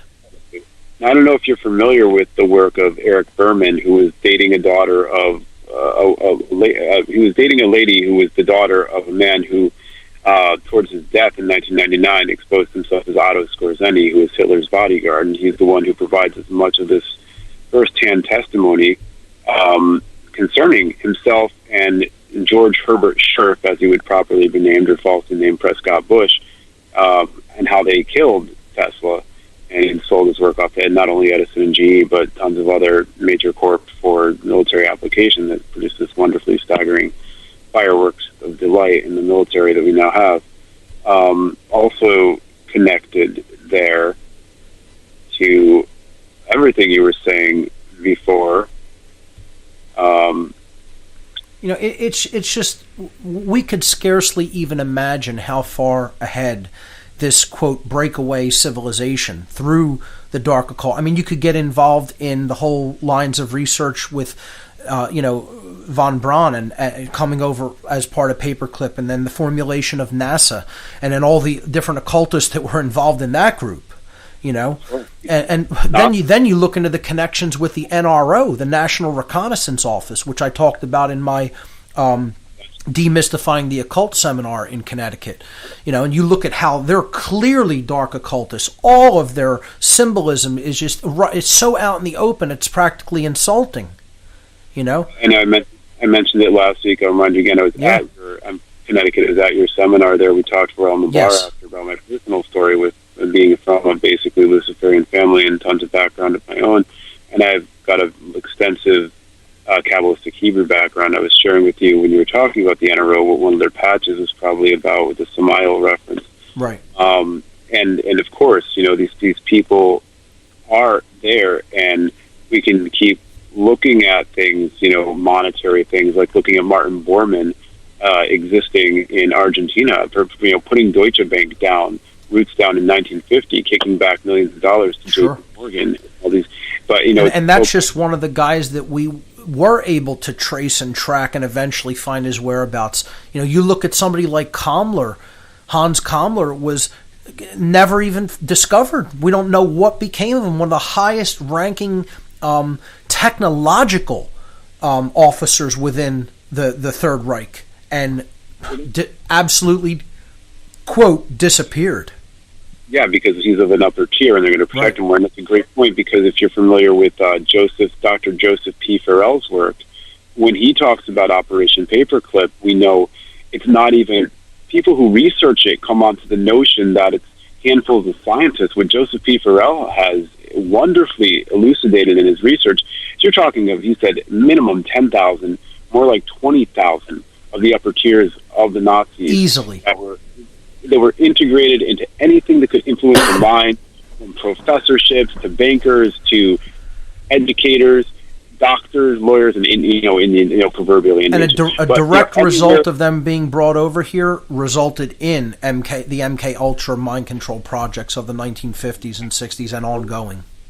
Totally true. And also going back before that, we understand that Dr. Joseph Mengele was doing all the prelude work to MK Ultra, and even before that, it really started in the United States in the early 1900s. They shipped it out there when they didn't feel it was going to go so well with some of the formative stages. Then they brought it back, which is why when that Prescott Bush was... And they had the one piece of technology that was lacking during the Third Reich after the war. You know what that was? The television. Then it really ramped up into high gear from that point forward. And they also were, experimenting into all the drugs, which is how MK Ultra worked to create the alters and the center compartmentalization to birth what your friend and our friend Jay, we listen to Jay Parker talks about, where you cultivate from the 1880s and 90s when these bankers are coming over here, this German infrastructure into where you're taking over the minds of people, you're taking over their finance, you're creating the infrastructure in which this cult of Aton can have its play through all the drugs. And I mean, even when we watch some of the drugs that Mengele birthed, then they come over and they jump out. I mean, opiates have always been around forever, but street drugs explode in jazz culture with the beats, because the Nazis are now flooding over here, and you're going to entertain the populace with this kind of soma, so and now you've got TV, you've got the beginnings and inroads into nanos, so there's all the things that are going to make TV even more accessible when we've got a population that's software mind control. So Danny, thanks so much for the call. Brilliant points you brought up. We got to go to break. Ladies and gentlemen, you're listening to What on Earth is Happening. Stay with us. We'll be right back. To keep on riding. I've got one more silver dollar.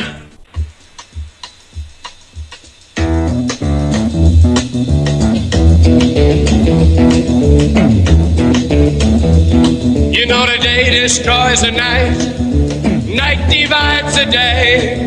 Try to run, try to hide, break on through to the other side, break on through to the other side, break on through to the other side, yeah. Welcome back, everyone. You're listening to What on Earth is Happening. I'm your host, Mark Passio. My website, whatonearthishappening.com. We're taking your calls till the end of the show.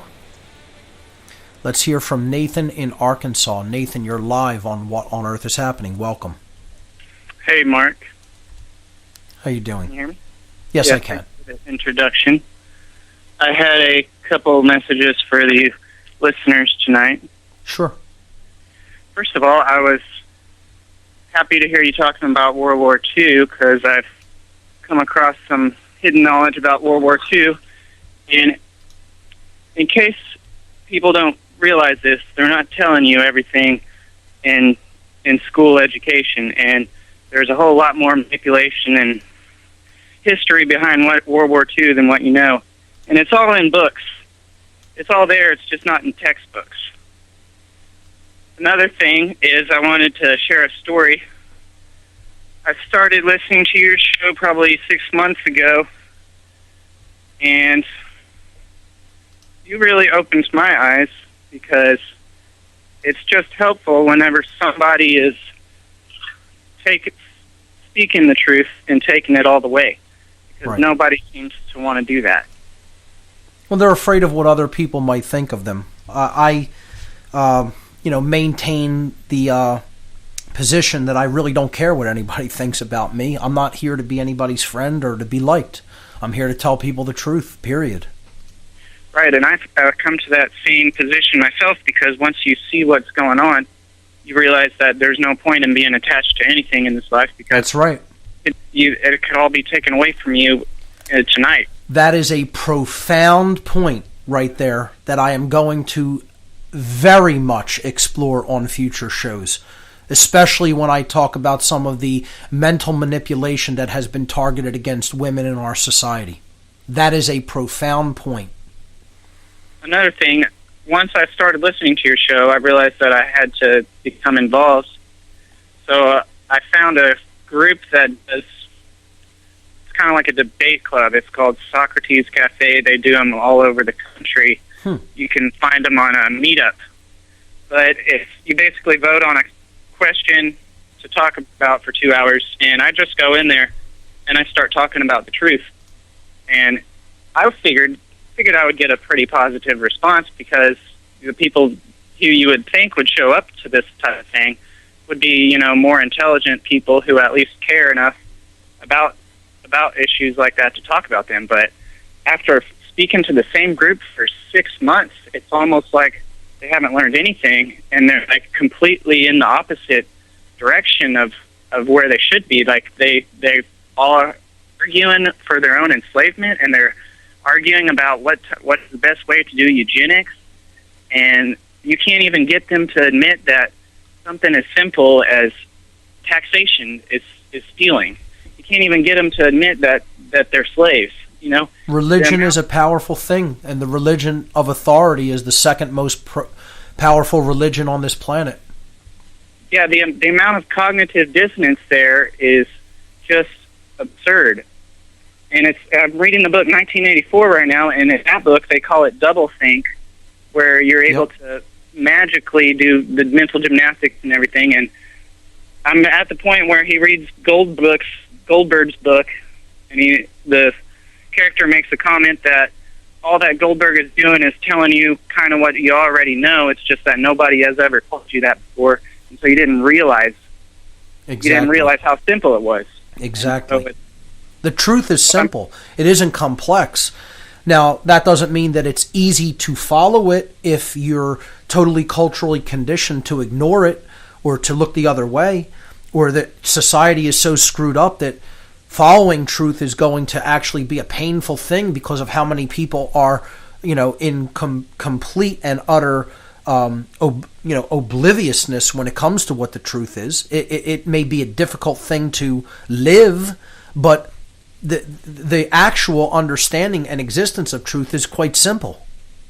Right. I mean, it's just shocking how long it can take you to convince a small group of people that you regularly with just to change their minds, and they all have the arrogant attitude that they're, the great thinkers of the community, and just getting them to admit they're wrong about anything is so shockingly difficult that you're like totally right about how much in a huge mess we are. Like, we're in serious danger here when even the people who claim to be smart can't even admit that they're, just the most obvious of truths.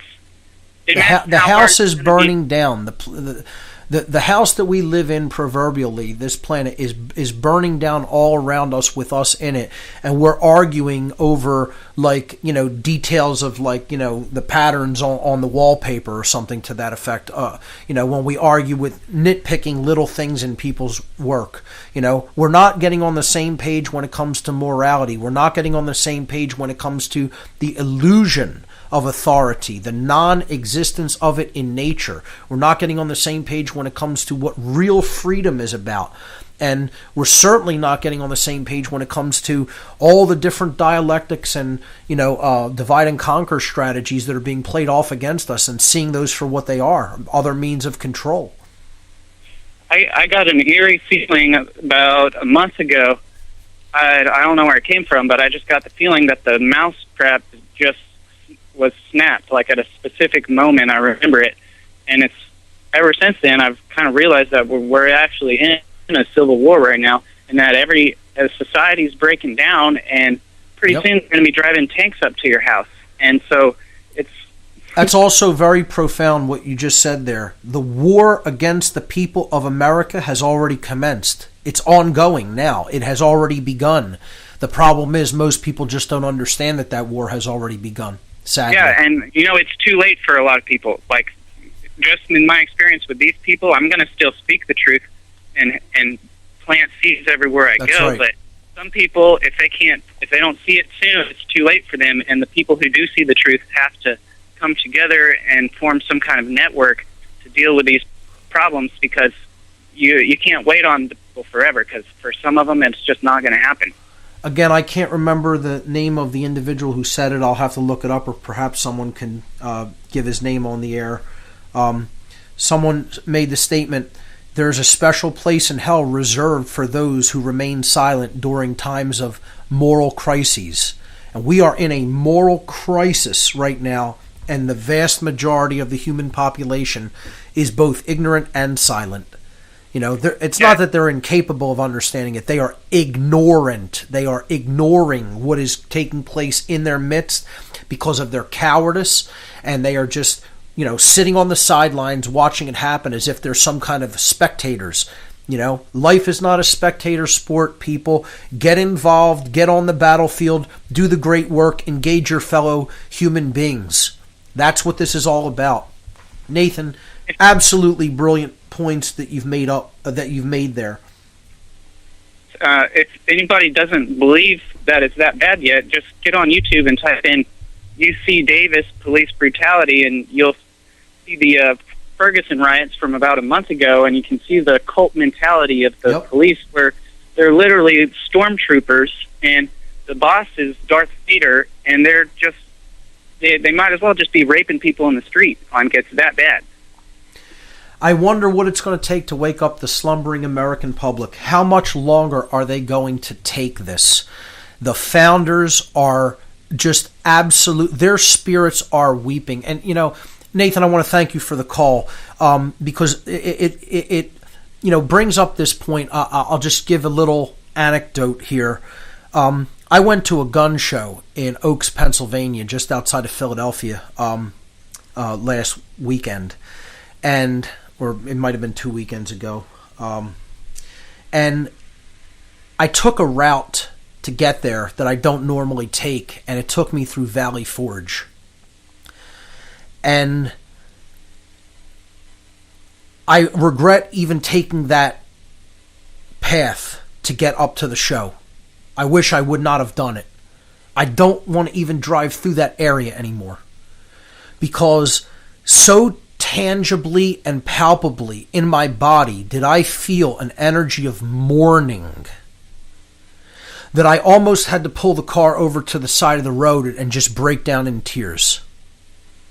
When I think about what the American revolutionaries had to endure to secure the modicum of freedom that they did for the people of this land, and how we have absolutely squandered that sacrifice that they made, it sickens me to the core of my being.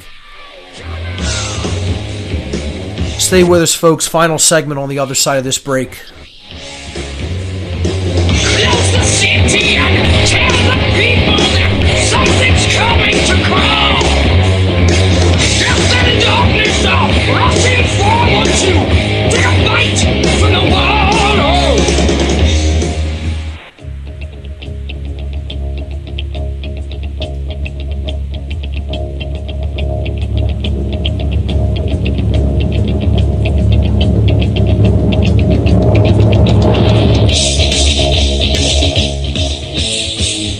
Welcome back, everyone. Final segment of What on Earth is Happening for this evening.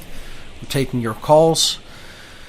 Let's hear from Tom in Toronto. Tom, you're live on What on Earth is Happening. Welcome. Hi, Mark. Today, pretty good show. Thank you. I just wanted to talk about the ego of order following, how it works through my observation. Okay, so go right ahead. It's like a concept I refer to as perceived size. You know, people perceive not only size, but they perceive qualities of things that don't actually exist. Like, they'll perceive that a queen, like, she's just an old lady sitting on a chair with a metal hat, but they perceive that there's some sort of divine ability about them. And, you know, that works on the ego. And it happens both ways. Like, to say a real object, like, say, a dollar bill, has some magical power to it, and a not real object has some physical power to it. You see what I'm saying? Yeah. You know, it exists only in their constructural idea in their mind, but it doesn't exist actually innately in nature. Yes, it's like a cognitive, it's like a sort of miscommunication between the left and the right brain. The left brain sees the reality, the right brain sees the creative imagination, and it gets those two confused. Like, oh, this isn't actually completely real. It has these sort of non-realistic qualities to it. Like, to give an example, like, how do you kill a vampire, right? Like, oh, so you get a steak, some garlic, some holy water. But in reality, you know, it doesn't matter, because vampires aren't real. Right. But people will fight about these things, you know? Like, and that's how the dialectic in politics works, you know? Do you want this side to rule you, or you want that side to rule you? It's all the belief in something that doesn't exist, which is authority. And they just get people to identify with one aspect of it. And, you know, then they're involved in a religion of believing in something that doesn't actually exist in nature. Yeah, and think about order following. They think that, say, their boss or their higher-up authority has some divine power. Like, in reality, he's about the exact same height as you. He's anatomically the same. He probably has most of the same education that you do. And here he is running your life like some sort of tool. Like, turn a person into a tool, as if they don't have their own soul. And a caller called in, I think, a week or two ago, and he was talking about good order following versus bad order. The only good order following is when something that doesn't have a soul is controlled. Basically, if you have intellect, if you have a soul, if you have that fifth point on the pentagram, head, soul, then you are not to be controlled. None of your things are to be controlled if they belong to you, whether it's your body or your home or your possession. Yeah, we have free will to choose the behaviors that we will. And, you know, people saying that, you know, they can somehow abdicate that free will choice it's a cop-out, you know, pun intended. You know, that they are trying to give away something that cannot be given away to someone else, their personal responsibility. People, you know? Yeah. Like, slavery isn't intrinsically real, because it's not possible. Right. Even after they give you the order, you still have to make the choice to follow that order. That's right. That's correct. You're still choosing. See, it comes down to like that scene in The Matrix, you know, where the Merovingian is talking to the three heroes, Trinity, Morpheus, and Neo, and he's trying to get them to dismiss the concept of free will, where he's talking about causality, and, you know, causality is natural law. It's how the universe responds to our choices, and Morpheus says everything begins with choice, and that's where Morpheus is completely correct. But the Merovingian, as the dark occultist, says, no, wrong. It's only all about causality. No, it is not. We are not just pure and total slaves to natural law. We have free will and are gifted with the ability to interact with natural law. Natural law is always going to bring us the consequences of our behavior, but we are free to choose which behaviors we will put into effect in the universe. What we cannot escape are the consequences of that choice. Yes, we influence causality. And, I want to say to all the order followers, if they're listening, your boss does not have some divine crown of gold on his head. He's just another guy who found himself in a position where he could tell you what to do, and you're only listening to him because you think slavery is real or whatever. Well, what about the magical green pieces of paper or whatever color they are in all other countries? You know, the plastic slips of paper up there in Canada, Tom. You know, that's what's ultimately guiding their decision making processes. I have to do that for those, because then where am I going to get my daily bread from? I have to chase these magical pieces of paper that enable me to do things and have energy in the world. You know, there's the ultimate religion that works hand in hand with the religion of authority. But that one's going to be an even more difficult one to break down until we break down this authority religion first. Yeah, those toilet papers, I mean, those pieces of paper are intrinsically just toilet paper. Exactly. That's what they are. Even less than that, because they wouldn't be too comfortable to use them in that capacity, or sanitary for that matter. Yeah, especially the plastic ones. It's amazing where people's minds are at. When you come from a purely natural perspective and looking at things as they really do exist in nature without the constructural ideas of man, you realize how utterly ridiculous the mindset of the vast, vast majority of people actually is. It's sad. It's a sad thing. Like one of the previous callers said, it does become like a comedy. Like, it's such a grand joke, and the joke's all on us. The punchline's on us. We're the punchline. You know, when none of it has to be this way, and we have potential that we can scarcely even imagine to do incredibly creative and wondrous things as beings and as a species, in the aggregate sense. And what are we doing? We are absolutely festering in a prison of our own making. Honestly, it's all ego. We put this vision of the world over the actual world, and then we wonder why everything doesn't make sense. Like, I call it like a schism. Like, I call it the dark world. This is the dark world where you spend your time when the real world seems too hard. But a schism is precisely what it is. That's what I was kind of describing before when I was describing how, all of these different dialectics work. They create a schism, and they pit one side against the other, and unfortunately only one side has to go along with the schism. You don't even need both sides in full schism. You only need to separate one side from the other side and, pit them against each other, pit that group against the other. And then it takes on a dynamic of its own. That's why we have to reach out and educate these people who have bought that mental schism, who have bought into that mind control and that propaganda.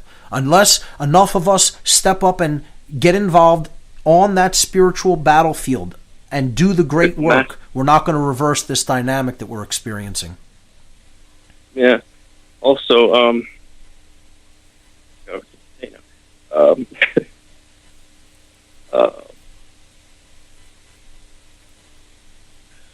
I forgot.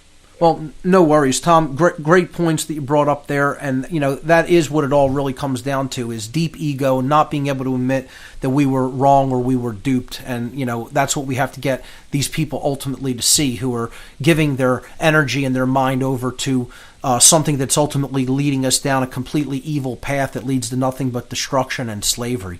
So I want to thank you for your call. Great points that you brought up. As always, everybody who calls into this show brings up phenomenal points constantly. I want to thank everybody for calling in and offering their points of view. And I want to say, stay tuned, because we have really, really profound topics coming up on future shows that are going to be controversial, to say the least. But without any question, they will be enlightening.